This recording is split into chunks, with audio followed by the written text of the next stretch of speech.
Hello friends, मैं हूं सन्मय प्रकाश और आप देख रहे हैं यूट्यूब चैनल सरकारी जॉब न्यूज़। कई इंपॉर्टेंट टॉपिक है इस पूरे वीडियो में जिस पर बात करेंगे डिटेल में। जैसे नया क्वाड बना है तो भारत सहित कौन कौन से देश शामिल है। इससे पहले से एक क्वाड था, संगठन था, एक और नया बन गया। इंडिया का सबसे बड़ा नौसैन्य अभ्यास होने जा रहा है, एक्स मिलान नाम है उसका। अगले साल फरवरी में होगा। तो इसमें कितने देशों की नौसेना को इन्वाइट किया गया है। इसमें किस द्वीप के माउंट हैरियट का नया नाम माउंट मणिपुर रखा गया है, कहाँ पर है स्थित, कौन से द्वीप समूह में है। हिंसक ड्रग क्राइम के वजह से किस देश ने आपातकाल की घोषणा कर दी, वहाँ पर आपातकाल 60 दिनों के लिए लागू कर दिया गया।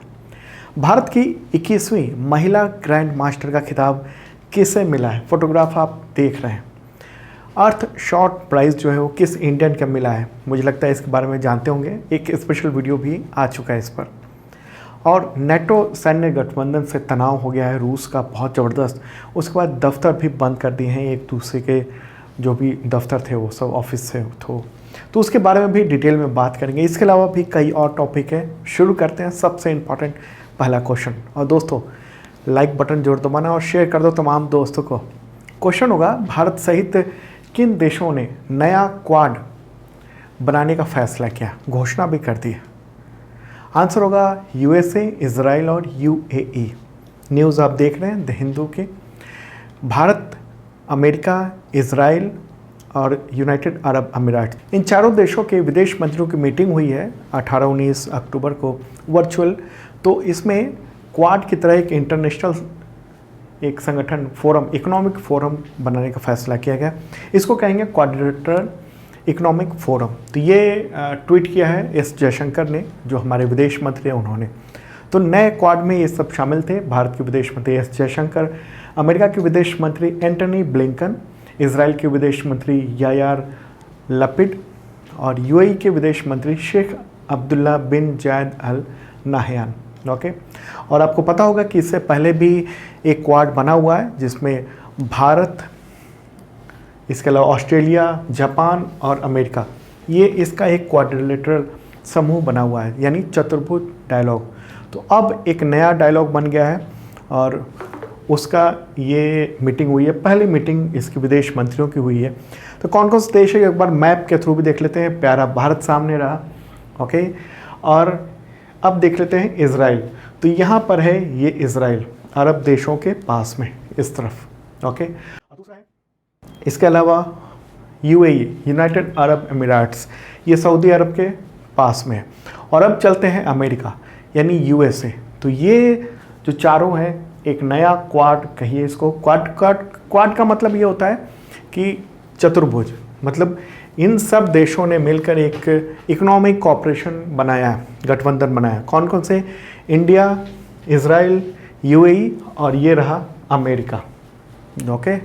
तो इसका नाम भी रखा गया है इंटरनेशनल इकोनॉमिक फोरम, ओके। तो इस नाम से इसको जाना जाएगा। हालांकि इसे हिंद प्रशांत क्षेत्र में जो स्थापित है, अमेरिका, जापान, भारत और ऑस्ट्रेलिया क्वाड, वैसा ही संगठन ये माना जा रहा है। कहा तो जा रहा है कि ये इकोनॉमिक है, इकोनॉमिक मामलों के यानी आर्थिक मामलों पर ये डिस्कशन किया करेगा और ये चारों देश आपस में कैसे बेहतरी करें इकोनॉमिकली उस पर बात करेंगे। लेकिन ये भी हो रही है कि इसमें नौसेना या आर्मी और एयरफोर्स इसको भी इन्वॉल्व धीरे धीरे किया जाएगा, ओके। और ये जो हुआ है ये अब्राहम फैसले के तहत जो पिछले साल हुआ था, अब्राहम समझौता इजराइल, अमेरिका और यूएई के बीच में, ओके। आपको पता होगा कि कोई भी अरब देश जो है उसका राजनयिक संबंध इजराइल के साथ नहीं था, ओके। तो पिछले साल ही अब्राहम समझौता हुआ था, उसमें यूएई ने समझौता किया था इजराइल के साथ और उसमें अमेरिका भी शामिल था।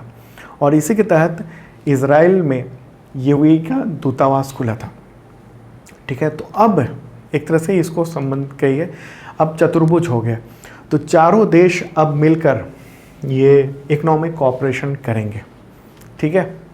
तो इम्पॉर्टेंट बात है, चारों देशों के जो राष्ट्राध्यक्ष हैं वो कौन कौन है। तो अमेरिका के प्रेसिडेंट है जो बाइडन, इजराइल यहाँ पर है, इसके प्राइम मिनिस्टर है नेप्थाली बेनेट, और इजराइल के प्रेसिडेंट कौन है? इसहाक हर्जोग, ओके। यूएई यहाँ पर रहा और इसके प्रेसिडेंट कौन है? खलीफा बिन जायद अल नाहयान, और इंडिया तो आप जानते हैं प्राइम मिनिस्टर नरेंद्र मोदी। आगे बढ़ते हैं, अगला क्वेश्चन लेते हैं। इंडियन नेवी की ओर से फरवरी 2022 में नौसैन्य अभ्यास एक्स मिलान आयोजित होगा, तो इसमें कितने देशों की नौसेना हिस्सा ले रही हैं? आंसर होगा 46 देशों को इसके लिए इनविटेशन भेजा गया। कहाँ पर होगी ये एक्सरसाइज? तो विशाखापट्टनम में होगी।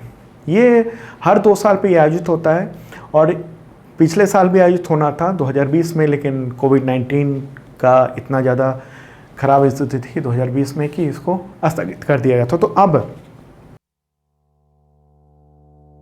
और इसमें क्वाड देशों के सदस्य भी रहेंगे, जैसे अमेरिका, जापान, भारत तो रहेगा ही, ऑस्ट्रेलिया वो भी, और इसके अलावा दूसरे देशों को भी आमंत्रित किया जा रहा है। हालांकि अमेरिका को पहली बार इसमें आमंत्रित किया जा रहा है। ओके, पिछले साल 40 देशों को आमंत्रित किया गया था, इनवाइट किया गया था। इस बार 46 देशों को इनवाइट किया गया। ओके, तो एक इम्पॉर्टेंट बात है, एक्स मिलान ये नेवी की ओर से होता है, द्विवार्षिक होता है और पहली बार इसको आयोजित किया गया था 1995 में। कई देशों की नेवी को एक साथ लाने के लिए शुरू किया गया था और अभी तक ये पोर्ट ब्लेयर या कहें अंडमान निकोबार द्वीप समूह के आसपास किया जाता था, लेकिन इस बार 2021 में विशाखापट्टनम में आयोजित होगा। चलिए आगे बढ़ते हैं, ये भी इम्पॉर्टेंट है, ये भी मैप के थ्रू आपको बताऊंगा। और दोस्तों बता दूं आपको अगले क्वेश्चन से पहले कि 2021 का जनवरी से अक्टूबर अब तक का करंट अफेयर्स PDF अवेलेबल है। तमाम जो भी एग्जामिनेशंस हो रहे हैं उसमें काम आ रहा है, तो डिस्क्रिप्शन चेक कर लेना, वहाँ आपको मिल जाएगा। और आज का जो करंट अफेयर्स मैं बता रहा हूँ उसका डिटेल तो फ्री में अवेलेबल है। अगला क्वेश्चन है, ये केंद्र सरकार ने किस द्वीप समूह के पर्यटन स्थल माउंट हैरियट का नाम बदलकर माउंट मणिपुर कर दिया है? मुझे लगता है जो लोग लेटेस्ट न्यूज़ से जुड़े होंगे उनको पता होगा। आंसर है अंडमान और निकोबार द्वीप समूह। ठीक है, केंद्रीय गृह मंत्री अमित शाह ने पोर्ट ब्लेयर की यात्रा की थी हाल ही में, तो उसी दौरान अंडमान निकोबार द्वीप समूह के जो पर्यटक स्थल है माउंट हैरियट, उसका नाम बदल के माउंट मणिपुर करने का ऐलान किया और ये अक्टूबर में अभी हाल ही में हुई है। ओके, तो एक बार दिखा देते हैं कि माउंट हैरियट या कहें अब जो नया नाम है वो कहाँ पर है, माउंट मणिपुर। तो ये हुआ अंडमान निकोबार आइलैंड, यहाँ से लेकर और यहाँ तक। ठीक है, और इसी में पोर्ट ब्लेयर पे ये माउंट हैरियट नाम था, अब ये हो गया है माउंट मणिपुर। तो ये है माउंट मणिपुर, यहाँ पर आप देख रहे हैं। ओके, क्या मामला है, क्यों ये चर्चित जगह है, आपको ये भी बता दें। दरअसल हुआ ये कि एंग्लो मणिपुर युद्ध हुआ था 1891 में। कब? 1891 में। ओके, 1891 में। तो वो 1 महीने से ज़्यादा समय तक चला था। मणिपुर के लोगों और अंग्रेज़ों के बीच लड़ा गया था। पहले चरण में तो अंग्रेज़ों ने आत्मसमर्पण कर दिया था, लेकिन सेकंड चरण का जो युद्ध हुआ उसमें अंग्रेज़ों ने मणिपुर को अपने रियासत का हिस्सा बना लिया। तो उस युद्ध में महाराजा कुलचंद्र ध्वज सिंह सहित कई मणिपुर के लोगों को अंग्रेज़ों ने बंदी बना लिया था और सज़ा के तौर पर अंडमान निकोबार में काला पानी भेज दिया गया था। लेकिन चूँकि वहाँ पर अंडमान में जेल बनने में थोड़ा वक्त था, तो इसलिए इन कैदियों को यानी राजा को माउंट हैरियट पर रखा गया था। ओके, यहाँ पर माउंट हैरियट पर। और मणिपुर कहाँ है? मणिपुर ये रहा, यहाँ पर भारत का हिस्सा है। तो अब सवाल उठता है कि माउंट हैरियट नाम क्यों था इसका? ऊंची चोटी का, तीसरी ऊंची चोटी है वहाँ पर। तो देखिए हुआ ये कि वहाँ ब्रिटिश राज के दौरान वहाँ के जो चीफ कमिश्नर थे उनका वो ऑफिस हुआ करता था वहाँ पर, और ऐसा माना जाता है कि ब्रिटिश कलाकार फोटोग्राफर और हैरियट क्रिस्टीना टाइटलर, तो ये उनके नाम पर इस माउंट का नाम रखा गया था, इस पहाड़ का, जो ब्रिटिश भारतीय सेना में सेवा करने वाले एक सैनिक रॉबर्ट क्रिस्टोफर टाइटलर की पत्नी थी। तो उन्हीं के नाम पर ये नाम रख दिया गया था। तो अब इसका नाम चेंज हो गया है। ओके, वहाँ नेशनल पार्क भी है इस जगह पर। मुझे लगता है मैप के थ्रू आप पूरी बात समझ चुके होंगे। आपका क्या कहना है ज़रूर कमेंट बॉक्स में लिखना। आगे बढ़ते हैं और अगला क्वेश्चन लेते हैं। भारत की 21वीं महिला ग्रैंड मास्टर यानी वुमेन्स ग्रैंड मास्टर का खिताब किसे मिला है? आंसर होगा दिव्या देशमुख। ओके, न्यूज़ भी आप देख रहे हैं द हिंदू के स्पोर्ट्स स्टार में। और ये रहा फोटोग्राफ। 15 साल की है मात्र, दिव्या देशमुख। और हंगरी के बुडापेस्ट में 13 अक्टूबर 2021 को ये एक टूर्नामेंट हुआ, शतरंज चेस टूर्नामेंट, और उसी में इंडिया की नई महिला ग्रैंड मास्टर बन गई है। महाराष्ट्र की हैं और बेहतरीन खेल इन्होंने किया है। ओके, अंतर्राष्ट्रीय मास्टर बनने से पहले 1 नॉर्म दूरी पर है ये, तो इसके बाद इंटरनेशनल मास्टर बन जाएंगे ये। अगला टॉपिक है अर्थ शॉट प्राइज से रिलेटेड। ये पहली बार 2021 में ही अवार्ड दिया गया है, लेकिन ये बहुत ही पॉपुलर हो गया ये अवार्ड और बहुत प्रतिष्ठित भी माना जा रहा है। तो आंसर होगा किस भारतीय को ये अवार्ड मिला है? आंसर होगा विद्युत मोहन। न्यूज़ भी आप देख रहे हैं द हिंदू बिजनेस लाइन के। ओके, और विजेता, भारतीय विजेता का नाम विद्युत मोहन है। काम क्या है? तो सोशल एंटरप्रेन्योरशिप यानी सामाजिक उद्यम का। और वो ऐसे पहले भारतीय हैं, ये रहे फोटोग्राफ, ऐसे पहले भारतीय हैं जिन्होंने ये अवार्ड जीता है और पहली बार 2021 में ही दिया गया। इनको ये अवार्ड किस कैटेगरी में मिला है? तो क्लीन आवर एयर कैटेगरी में मिला है। इन्होंने एक टेक्नोलॉजी विकसित की है जिसका नाम है ताकाचर, और ये छोटा सा पोर्टेबल उपकरण है जो कि फसलों के अवशेष यानी पराली को उपयोग करता है और उर्वरक जैसे मतलब खाद बनाता है।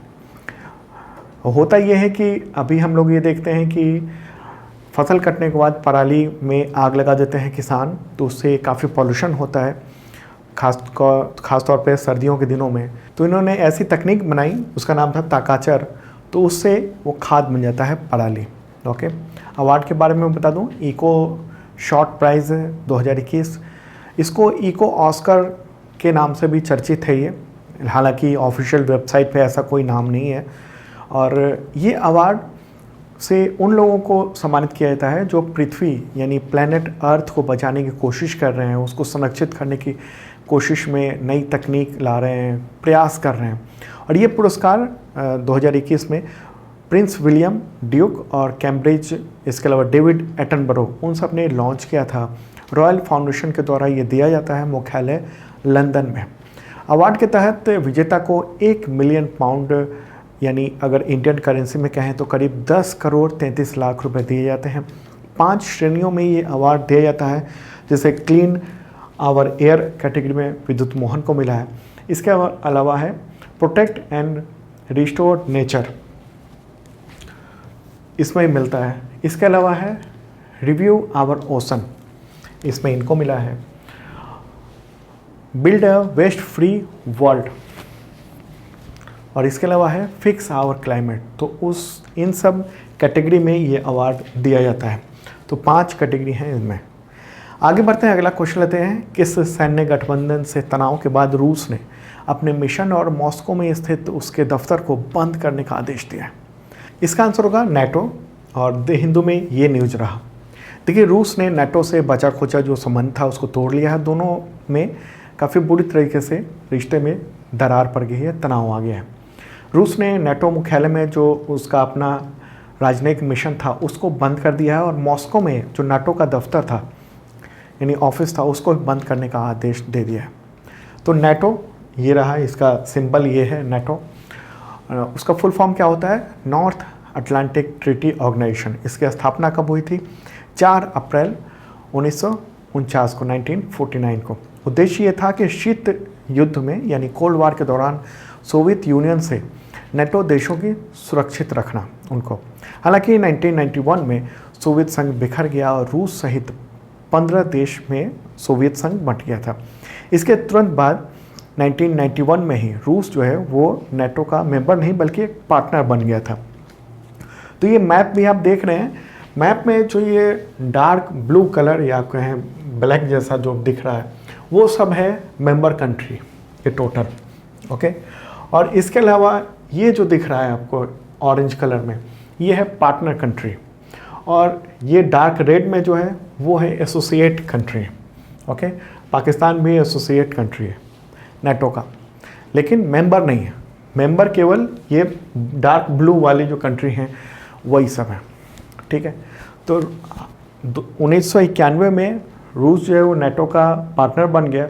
हालांकि रूस ने वर्ष 2014 में जब यूक्रेन से क्रीमिया प्रायद्वीप को छीन लिया था तब नेटो ने व्यवहारिक रूप से रूस के साथ सहयोग खत्म कर दिया था। हालांकि तब भी एक डायलॉग का एक चैनल खोल के रखा गया था। इसके तहत क्या था कि नाटो मुख्यालय में रूस का डिप्लोमेटिक मिशन था और रूस की राजधानी मॉस्को में नाटो का एक सैन्य सूचना केंद्र था, मतलब उसके थ्रू दोनों कनेक्टेड थे, नाटो और रूस। तो नाटो और रूस काउंसिल का प्लेटफॉर्म खुला हुआ था, लेकिन थोड़ी मोड़ी बातचीत होती थी। तो अब क्या हुआ है? दरअसल हुआ ये, विवाद की शुरुआत हुई इसी महीने की शुरुआत में या फिर कहें पिछले महीने के लास्ट में। उस दौरान टेंशन शुरू हुआ था। ये न्यूज़ आप देख रहे हैं, ये टेंशन के शुरुआत का है।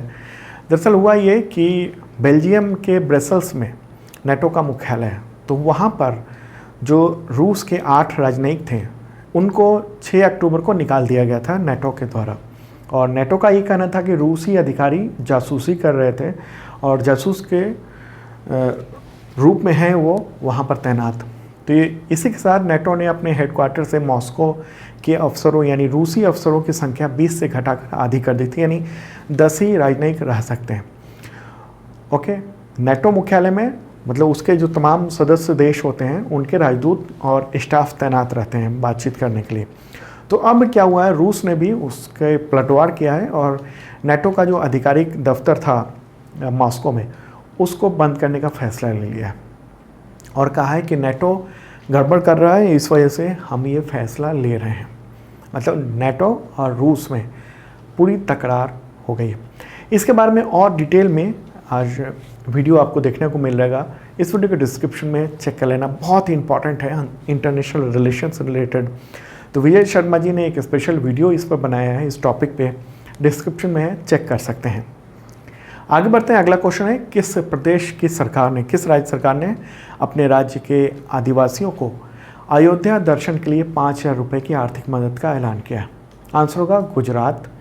ओके, न्यूज़ भी आप देख रहे हैं। गुजरात के पर्यटन मंत्री पूर्णेश मोदी हैं, तो उन्होंने ये ऐलान किया है और कहा है कि आदिवासियों को अयोध्या तीर्थ यात्रा करवाई जाएगी और उसके लिए आर्थिक मदद दी जाएगी।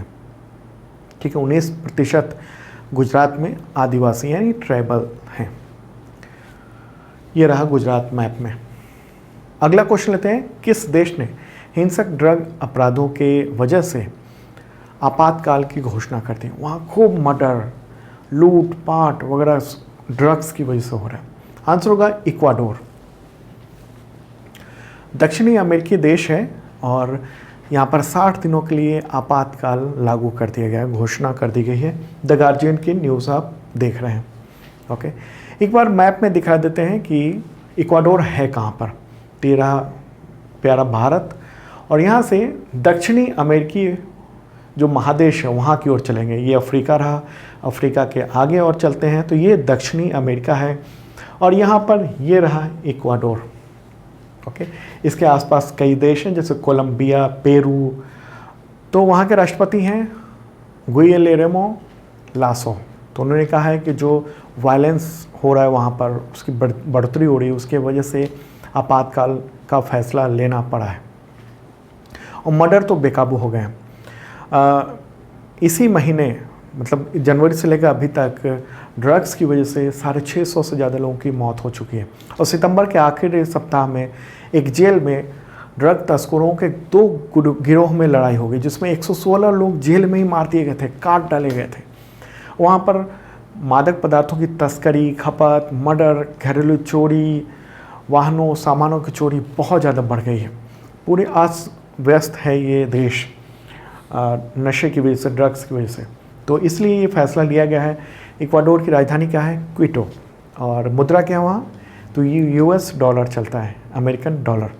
अगला क्वेश्चन लेते हैं, राष्ट्रीय अनुसंधान विकास निगम यानी NRDC, उसके अध्यक्ष और निदेशक, प्रबंध निदेशक यानी CMD कौन नियुक्त किए गए हैं? आंसर होगा अमित रस्तोगी। फोटोग्राफ आप देख रहे हैं, इनको बनाया गया। ये रिटायर्ड कमांडोर हैं, एयर कमांडोर, और इनको अभी हाल ही में इनको चार्ज दिया गया है। इससे पहले ये एकीकृत जो सैन्य मुख्यालय है रक्षा मंत्रालय में, तो उसी में इलेक्ट्रिकल इंजीनियरिंग के निदेशक रहे हैं। ओके, तो एक इम्पॉर्टेंट बात है, NRDC national research development corporation, इसकी स्थापना हुई थी भारत में 1953 में और इसका काम है अलग अलग रिसर्च से रिलेटेड काम करना और तमाम जो दूसरी कंपनियां हैं भारत में उनको प्रौद्योगिकी यानी टेक्नोलॉजी प्रोवाइड करना, नई नई टेक्नोलॉजी रिसर्च करके। अगला क्वेश्चन लेते हैं, भारतीय भारोत्तोलन महासंघ यानी इंडियन रेसलिंग फेडरेशन, तो उसका अध्यक्ष किसे बनाया गया है? आंसर होगा सहदेव यादव। ओके, सहदेव यादव। तो इनको अभी हाल ही में ये नियुक्ति दी गई है और ये कार्यकाल 4 साल का रहेगा। अगला क्वेश्चन लेते हैं, अंतर्राष्ट्रीय शेफ दिवस कब मनाया जाता है? International chef day. आंसर होगा 20 अक्टूबर। उद्देश्य यही है कि दुनिया भर के लोगों को स्वस्थ हेल्दी जो फूड है उसके बारे में बताना। ओके, 2021 की थीम क्या है? भविष्य के लिए स्वस्थ भोजन। अगला क्वेश्चन लेते हैं, उत्तराखंड के मुख्यमंत्री पुष्कर सिंह धामी ने पंतनगर औद्योगिक क्षेत्र को किस नाम पर रखने की घोषणा की है? आंसर होगा नारायण दत्त तिवारी।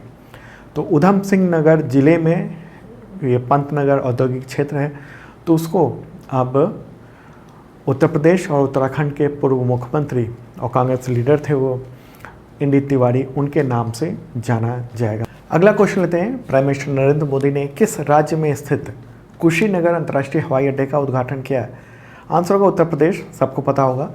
और इसका निर्माण जो है वो इस इंटरनेशनल एयरपोर्ट का वो एयरपोर्ट अथॉरिटी ऑफ इंडिया ने किया है 260 करोड़ रुपए की लागत से। और यहाँ पर उत्तर प्रदेश का सबसे लंबा रनवे भी मौजूद है, लखनऊ से भी लंबा है। और ये कुशीनगर में भगवान बुद्ध के महापरिनिर्वाण स्थल की यात्रा करने के लिए जो लोग आते हैं इंटरनेशनल और नेशनल, तो उन तीर्थ यात्रियों को सुविधा प्रदान करेगा ये इंटरनेशनल एयरपोर्ट। दरअसल कुशीनगर जो है वो गौतम बुद्ध का अंतिम विश्राम स्थल है, जहाँ पर उन्होंने अपनी डेथ के बाद महापरिनिर्वाण प्राप्त किया था। हवाई अड्डे से बौद्ध सर्किट पर पर्यटन को बढ़ावा देने में काफ़ी मदद मिलेगी। अगला क्वेश्चन लेते हैं, अंतर्राष्ट्रीय ग्रामीण महिला दिवस ये कब मनाया जाता है? International day of rural women. Answer होगा 15 अक्टूबर। 15 अक्टूबर को मनाया जाता है। संयुक्त राष्ट्र महासभा ने इस दिवस को घोषित किया हुआ है। 2021 की थीम क्या है? Rural women cultivating good food for all. अगला क्वेश्चन लेते हैं, विश्व गरीबी उन्मूलन दिवस यानी international day for the eradication of poverty ये कब मनाया जाता है? आंसर होगा 17 अक्टूबर। संयुक्त राष्ट्र ने गरीबी रेखा को ख़त्म करने और समाज को एक समान बनाए रखने के लिए, बेहतर स्थिति में लाने के लिए इस दिवस को घोषित किया हुआ है। अगला क्वेश्चन लेते हैं, राष्ट्रीय बाल अधिकार संरक्षण आयोग यानी NCPCR उसका अध्यक्ष दोबारा किससे नियुक्त किया गया है? आंसर होगा प्रियंका कानून को। पहले भी अध्यक्ष रह चुकी हैं और फिर से इनको दिया गया है। 17 अक्टूबर को इनका कार्यकाल शुरू हो गया है। 3 साल तक के लिए ये रहेंगी। अगला क्वेश्चन लेते हैं, किस देश के क्रिकेटर जेम्स पैटिंसन ने अंतर्राष्ट्रीय क्रिकेट से संन्यास ले लिया है? आंसर होगा ऑस्ट्रेलिया।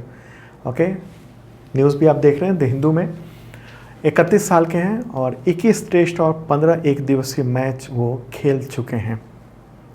अगला क्वेश्चन लेते हैं, भारत में रूसी फिल्म महोत्सव रशियन फिल्म फेस्टिवल का एम्बेसडर किसे बनाया गया है? आंसर होगा इम्तियाज़ अली। ओके, इम्तियाज़ अली। दरअसल ये जो रूसी फिल्म फेस्टिवल है उसका आयोजन इंडिया में भी हो रहा है वर्चुअली। तो उसमें ये होगा कि डिज्नी हॉटस्टार पे 16 अक्टूबर से 27 नवंबर तक जो इम्पॉर्टेंट 10 रूसी फिल्में हैं उसका प्रीमियर किया जाएगा, तो आम लोग भी देख सकते हैं उसको। अगला क्वेश्चन लेते हैं, राष्ट्रीय पुलिस स्मृति दिवस कब मनाया जाता है? आंसर होगा 21 अक्टूबर। क्यों मनाया जाता है? ये उस याद में मनाया जाता है जब 1959 में लद्दाख के हॉट स्प्रिंग क्षेत्र में चीनी सैनिकों ने 20 भारतीय सैनिकों पर हमला किया था, जिसमें से 10 भारतीय पुलिसकर्मी की जान चली गई थी, 7 को कैदी बना लिया गया था। तो उस दिन शहीदों के सम्मान में ये 21 अक्टूबर को पुलिस स्मृति दिवस के रूप में मनाया जाता है। अगला क्वेश्चन लेते हैं, विश्व ऑस्टियोपोरोसिस दिवस कब मनाया जाता है? आंसर होगा 20 अक्टूबर। ऑस्टियोपोरोसिस क्या है? मतलब ऑस्टियोपोरोसिस के कारण हड्डियां कमज़ोर हो जाती हैं, नाजुक हो जाती हैं, जिसके कारण आसानी से टूट सकती हैं, मामूली गिरने पर भी टूट जाती हैं हड्डियाँ। तो ये एक प्रॉब्लम होती है, तो इसके जागरूकता के लिए ये दिवस आयोजित किया जाता है। तो दोस्तों ये था इम्पॉर्टेंट करंट अफेयर्स। कैसा लगा कमेंट बॉक्स में ज़रूर बताना। और भी कई क्वेश्चन हैं बाढ़ के, इसके अलावा और भी घटनाएं हो रही हैं, तो वो सब मैं कल के वीडियो में दे दूंगा। कमेंट बॉक्स में ज़रूर बताना कैसा लगा। और जिन लोगों ने सब्सक्राइब नहीं किया ज़रूर करें, साथ में बेल आइकन दबाना ज़रूर, ताकि नोटिफिकेशन आपको वक्त पे मिल सके।